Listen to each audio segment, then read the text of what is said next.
اس پنڈال میں بیٹھے ہوئے جتنے بھی سیاسی ورکرز ہیں، جو ہمارے دوست ہیں، خواتین ہیں، سب کو میرا سلام۔ میں سب سے پہلے تو میر افضال سلیریہ کے حوالے سے دوستوں نے جتنی بھی باتیں کی ہیں یہاں پہ اور جو چیزیں شیئر کی ہیں، میں یہ نہیں کہوں گا کہ میں ان کا دوست تھا، ہم سب ان کے دوست تھے، اور جو بھی بندہ اس سٹیج پہ آیا ہے سب نے دعویٰ کیا ہے کہ میرا ان کے ساتھ تعلق تھا۔ تو اس کا مطلب یہ ہے کہ میر افضال سلیریہ خود ایک تحریک تھے،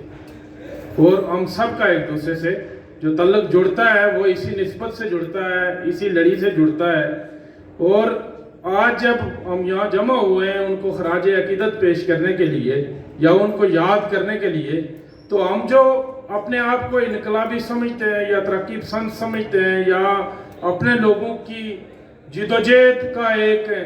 علمدار سمجھتے ہیں، ہم سمجھتے ہیں کہ ہمیں جو ہے پھر ان کو خراج عقیدت پیش کرنے کا بہترین جو طریقہ ہے وہ یہی ہے کہ ہم نے اس علم کو لے کے آگے چلنا ہے۔ اور اس علم کو لینے کا مطلب یہ ہے کہ ہم نے نہ صرف ریاست جموں کشمیر کی ایک مکمل آزادی کی جو جدوجہد ہے وہ تو ہماری آخری منزل ہے، لیکن اس سے پہلے جس طریقے سے یہ راجہ امجد صاحب یہاں بیٹھے ہوئے ہیں، اور یہ یقیناً دریا بچاؤ جو تحریک تھی اس کے یہ بھی روئے رواں ہیں،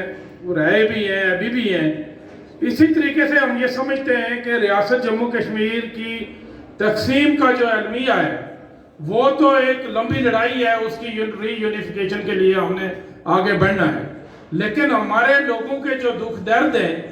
جو روزمرہ کے ایشوز ہیں، اور جو سب سے بڑا خطرہ اس شہر کو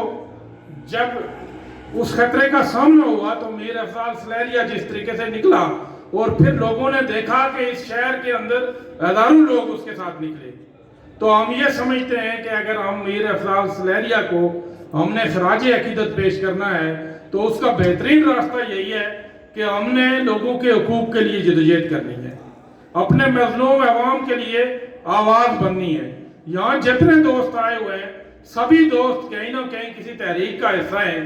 وہ کہ ہم مختلف آرگنائزیشن سے تعلق رکھتے ہیں، لیکن جن حالات میں ہم پہنچ چکے ہیں، جس صورتحال کا ابھی ہم سامنا کر رہے ہیں،